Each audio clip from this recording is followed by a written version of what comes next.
He lifted the sheet of paper, golden-framed glasses catching the light as his sharp gaze scanned the words. A faint crease formed between his brows. Investor filming Deagwool Corporation with an unknown screenwriter team? He muttered, his voice laced with skepticism. The pristine white of his tailored suit contrasted the dark seriousness in his tone. It was clear he was someone who rarely missed details. Before him stood a girl with long, flowing pink hair. She looked up nervously, clutching her blue folder tightly against her chest. The power dynamic was unmistakable. He towered above her in both presence and status. His polished shoes, his formal posture, everything about him radiated authority. She, in contrast, looked small, almost out of place in this cold corporate space. Gathering her courage, she spoke up, her tone polite yet anxious. "Sorry, I was not careful just now, so I bumped into you. This is my stuff. Could you give it back to me?" Her hands hovered hesitantly between them, not daring to snatch the paper away, but desperate to retrieve it. Her eyes flickered with a mix of embarrassment and urgency. She wrapped her arms around the folder protectively, her delicate sleeves flowing down like soft ribbons. The way she held it close to her chest said everything. This was something important, something she couldn't afford to lose. The man lowered his eyes to meet hers, his expression unreadable but firm. His voice carried a weight that made her straighten instinctively. "What's your name?" he asked coldly. It wasn't just curiosity, it was an interrogation. "I am In Ka," she replied quickly, the words tumbling out in a rush. "I'm a member of Yifei's workroom. Sir, please give it back to me. I gotta go now." Her lips curved into an uneasy smile, but her eyes betrayed discomfort. She didn't want trouble. She just wanted to leave. He straightened slightly, his posture even more imposing now. "I am the finance minister of Deagwool Group, Bai Ming Xuan," he declared, his voice deep and authoritative. "Did the president tell you that after finishing the discussion, you would come to my workplace to take the money?" The air between them grew heavier. It wasn't just an introduction, it was a reminder of who held power here. Her heart skipped. She hadn't expected to run into him, the man whose signature could make or break entire projects. She clenched the folder tighter as the reality of the situation sank in. "Yes, Mr. Baiming said that," she finally admitted softly, her fingertips brushing her lips as if trying to hide her nerves. "Later, just bring my identity card to the finance department to get the money for investment." Her wide violet eyes glimmered with awe and a hint of relief. This was the man in charge. Meeting him so suddenly felt overwhelming, almost unreal. Her delicate fingers tightened around the folder in her arms. Her pink hair framed her worried face as she processed his words. "ID card?" His deep voice echoed in her mind, making her pulse quicken.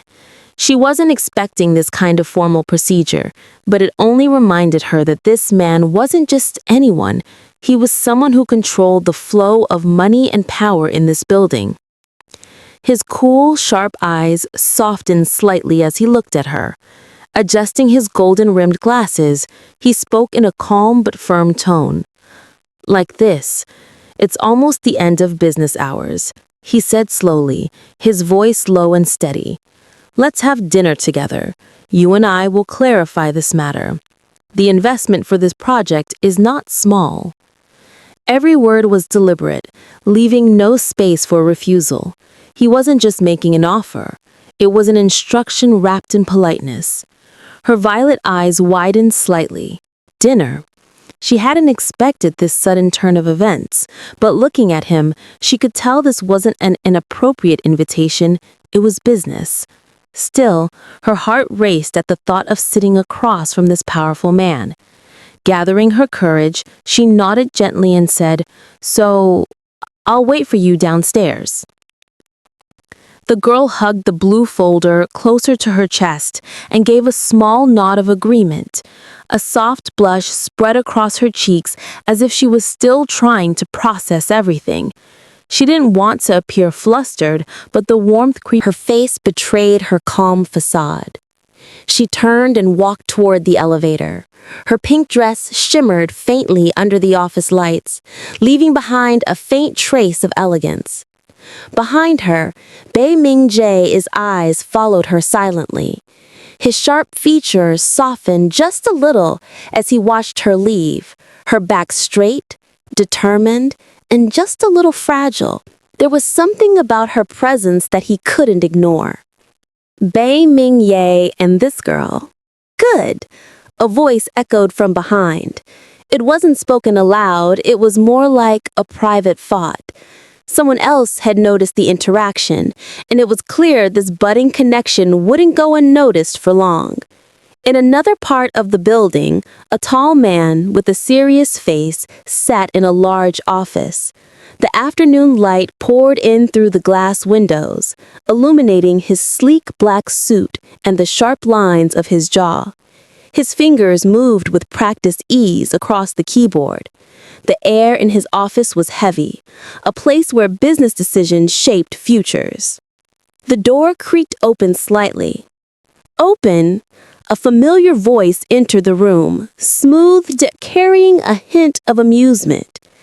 "Here, do you want to film?" the voice asked lightly. The question, though simple, carried layers of meaning beneath the surface. "So what?" The man behind the desk raised his eyes slowly, his violet gaze sharp and unwavering. It wasn't just a response, it was a challenge.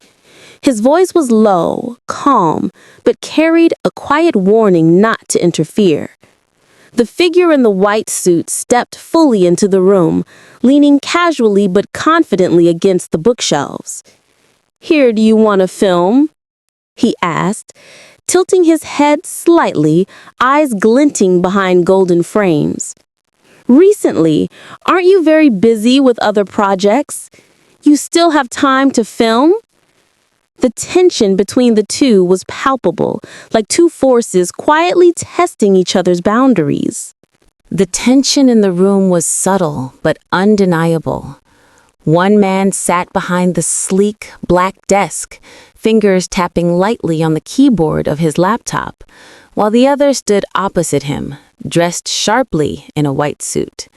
Their contrasting positions made it clear who held the power here. One seated, calm and composed, the other standing, choosing his words carefully. Between them lay more than just business. There was strategy, unspoken challenge, and mutual understanding. He lifted his gaze slowly, eyes as cold as winter steel. His tone carried no warmth, only quiet authority. "So, are you free?" The words cut through the silence like a blade, simple but layered with meaning. His violet eyes narrowed slightly, testing the man standing before him. He wasn't asking, he was measuring. The man in the white suit chuckled softly, trying to ease the tension with light humor. "Just met the beauty in Yifei's workroom and, well, we have a dinner appointment tonight," he said with a faint laugh. He pushed his golden glasses up the bridge of his nose and added, "Anyway, this is the first time Dequal Group enters the film industry. I want to learn a few more things." His voice carried a mix of charm and calculation, not careless, but never fully sincere. He tilted his head slightly, his golden frames catching the warm light of the room. His voice lowered, almost like a confession, but with a teasing edge. "That girl looked very pure. I was also curious." It's like seeing a clean apple, untouched. You can't help but wonder what it would taste like. His words hung in the air, playful on the surface, but laced with something more dangerous beneath. His hand lazily tapped against the desk, the gold watch on his wrist glinting faintly. On the other side, the man behind the laptop continued his work in silence, but his fingers tightened slightly on the keyboard. The mood shifted, becoming heavier, a quiet storm gathering between two powerful men with very different intentions. The sound of typing echoed softly in the office. Tap, tap, tap. His hand hovered over the sleek keyboard of the laptop, but his eyes are darkened. His voice came out low, calm, but sharp enough to pierce through the air. "This is my woman," he said, the words crisp and cutting. "Before I lose interest, don't touch her." It wasn't a request. It was a warning wrapped in an icy threat, a declaration of possession and power. His gaze lifted, and in that moment, the warmth drained entirely from his expression.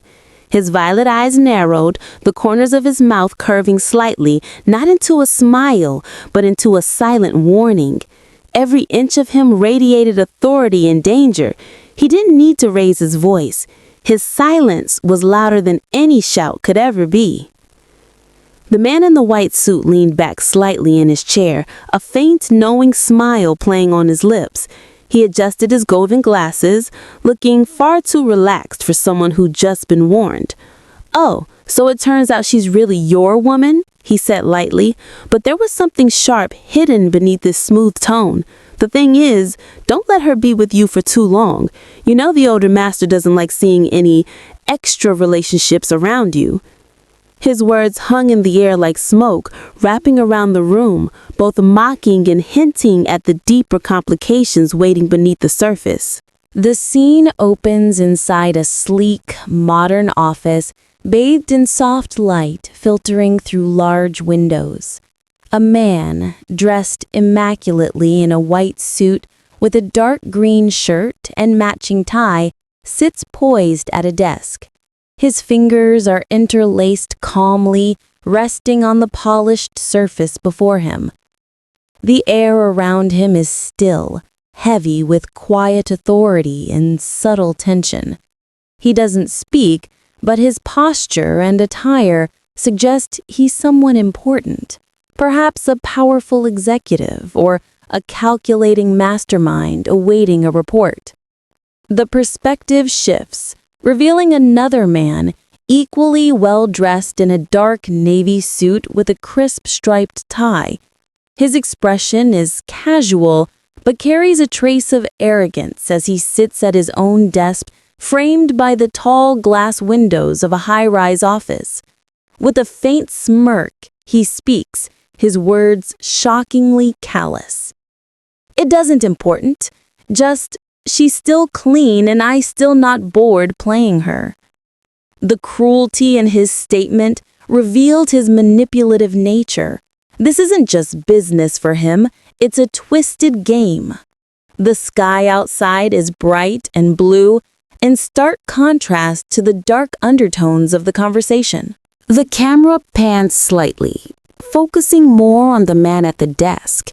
He continues typing on his laptop, nonchalant, as though he hadn't just uttered something so dehumanizing.